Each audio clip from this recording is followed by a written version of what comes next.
ẹ kú dédé àsìkò gbogbo tẹ́ ti ń gbọ́ mi lé lóko tàbí lẹ́yìn òde, ẹ jẹ́ kí a gbàdúrà. bàbá wa olùfẹ́ wa wọn àwa ṣe yín lọ́ba gbé yín ga fún àánú àtọ́jú rẹ̀ lẹ́hàn láti àrígbà arúgbó fún oore ọ̀fẹ́ láti tún rí ọjọ́ ìsinmi mìíràn, ọjọ́ àìkú mìíràn nínú oṣù ìkẹwàá. agbẹ́yìnga ọlọ́run aláàánú wa tí ó fi àánú pa wá mọ́, tó fi àánú dá wa sí. gbogbo ìyìn àti ọlá ni forúkọ yín o. Olúwa, ọ̀rọ̀ tí a gbéyàwó lé ní kó ṣe ayé ọkàn àti ara wa ní rere. ká jẹ́ olùgbọ́ àti olùṣe ọ̀rọ̀ náà, nítorí tí a gbàdúrà ní orúkọ Jésù Kristi Olúwa wa. àmín. ìwé ọ̀run ṣíṣí tí a ti ọwọ́ olùṣọ́ àgùntàn yín náà kọ Adéjàre Adébóyè kọ. Ení ọjọ́ àìkú ọjọ́ 19 oṣù ìkẹwàá. àkòrí tí a ó gbéyàwó lé ní sọ wípé Olúwa ni olùṣọ́ àgùntàn mi, Olúwa ni olùṣọ́ àgùntàn mi. àwọn àkọ́sórí wa nínú ìwé orin Dáfídì orí ìkẹtàlélógún ẹsẹ̀ ìkíní. ìwé orin Dáfídì orí ìkẹtàlélógún ẹsẹ̀ ìkíní. Olúwa ni olùṣọ́ àgùntàn mi, èmi kì yóò ṣe aláìní. nígbà tí a mú bíbélì kíkà wá nínú ìwé orin Dáfídì bákan náà orí ìkẹtàléníogún ẹsẹ̀ ìkíní dé ìkẹfà, tí ó kà báyìí pé Olúwa ni olùṣọ́ àgùntàn mi, èmi kì yóò ṣe aláìní. ó mú mi dùbúlẹ̀ nínú pápá oko tútù, ó mú mi lọ sí ìhà omi dídákẹ́ rọ́rọ́. ó tu ọkàn mi lára, ó mú mi lọ nípa ọ̀nà òdodo nítorí orúkọ rẹ̀. nítòótọ́ bí mo tilẹ̀ rìn láàrin àfonífojì òjìji ikú, èmi kì yóò bẹ̀rù ibì kan, nítorí tí ìwọ pẹ̀lú mi, ọ̀gọ́ rẹ àti ọ̀pá rẹ wọ́n ń tù mí nínú.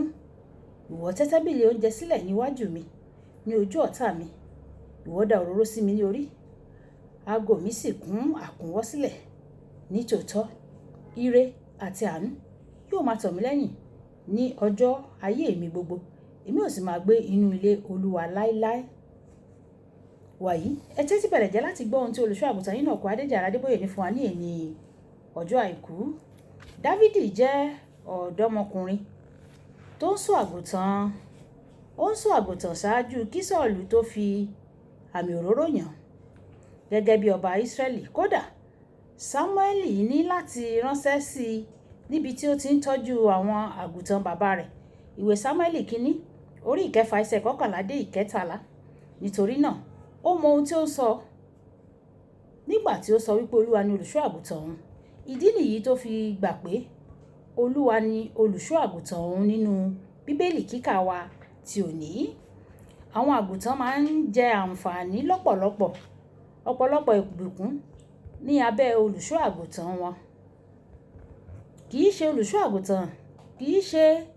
olùṣọ́ àgùntàn nìkan, ó jẹ́ olùṣọ́ àgùntàn rere. ìwé Jòhánù orí ìkẹwàá ẹsẹ̀ 11. olùfẹ́, kí ìbùkún olùṣọ́ àgùntàn rere kó tó lè jẹ́ tìrẹ, ó gbọ́dọ̀ jẹ́ olùṣọ́ àgùntàn rere gbọ́dọ̀ jẹ́ olúwa rẹ o, kí ìwọ kí o sì jẹ́ àgùntàn rẹ̀. Ọlọ́run kì í ṣe olùṣọ́ àgùntàn fún àwọn tó jẹ́ ewúrẹ́. díẹ̀ nínú àwọn ìbùkún tó rọ̀ mọ́ níní Olúwa gẹ́gẹ́ bí olùṣọ́ àgùntàn rẹ nìwọ̀nyí o. nígbà tí o bá ní Olúwa gẹ́gẹ́ bí olùṣọ́ àgùntàn rẹ, àwọn ìbùkún tí ó rọ̀ mọ́ àwọn nìwọ̀nyí. àkọ́kọ́, ìwọ kì yóò ṣe aláìní ìsinmi. ìwé orin Dáfídì sọ nínú orin Dáfídì orí ìkẹtàléníogún ẹsẹ̀ ìkejì. ó mú mi dùbúlẹ̀ nígbà tí ó bá jẹ́ Ọlọ́run rẹ, tí ìwọ sì jẹ́ àgùntàn rẹ̀, ò ní ṣe aláìní oorun dídùn sùn. Ọlọ́run ní fi oorun fún àwọn olùfẹ́ rẹ̀. ìwé orin Dáfídì orí ìkẹtàdínláàádọ́fà ẹsẹ̀ ìkejì. ìwọ yóò jẹun dáadáa. ebi jẹ́ àlejò sí àwọn àgùntàn Ọlọ́run, nítorí pé ó mú wọn dùbúlẹ̀ ní pápá oko tútù. ìwé orin Dáfídì orí ìkẹtàléníogún ẹsẹ̀ ìkejì.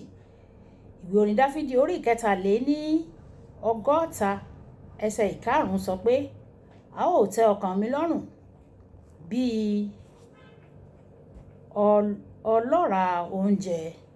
ìkẹta, a ó tẹ́ òǹgbẹ rẹ lọ́rùn, nítorí pé ó máa darí rẹ lọ sí ibi ìṣàn omi. ìwé orin Dáfídì orí ìkẹtàléníogún ẹsẹ̀ ìkejì. Mátíù orí 5 ẹsẹ̀ 6. alábùkún fún ni àwọn tí ebi ń pa, tí òǹgbẹ ń gbẹ ní ipa ọ̀nà òdodo, nítorí a ó yó wọn.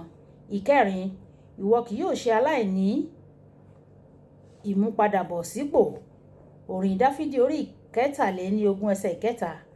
nínú ìwé Jóẹ́lì orí 2 ẹsẹ̀ ìkẹtàléníogún ẹsẹ̀ ẹsẹ̀ ìkẹtàlélógún títí dé ìkẹrìndínlọ́gbọ̀n. Ọlọ́run ṣe ìlérí pé òun yóò ṣe ìmúpadàbọ̀ àwọn ọdún tí eṣú àti kòkòrò jewéjewé ti jẹ, láì náání ohun tí o ti pàdánù. Ìdánilójú ìmúpadàbọ̀ pátápátá ó wà bí Olúwa bá jẹ́ olùṣọ́ àgùntàn rẹ. Ìkarùn-ún, ìwọ kì yóò ṣe aláìní ìtọ́sọ́nà nítorí pé ó máa darí rẹ sí ipa ọ̀nà òdodo. Ìwé orin Dáfídì orí 43 ẹsẹ̀ 3. Jésù sọ pé ẹ̀mí mímọ́ máa ń tọ́ni láti mọ gbogbo òtítọ́. Ìwé Jòhánù orí 16 ẹsẹ̀ 12 dé 13. Pẹ̀lú ẹ̀mí mímọ́ ní ipò ìdarí ayé rẹ, ìwọ kì yóò ní ohunkóhun láti ṣe àníyàn lórí rẹ̀ mọ́ o.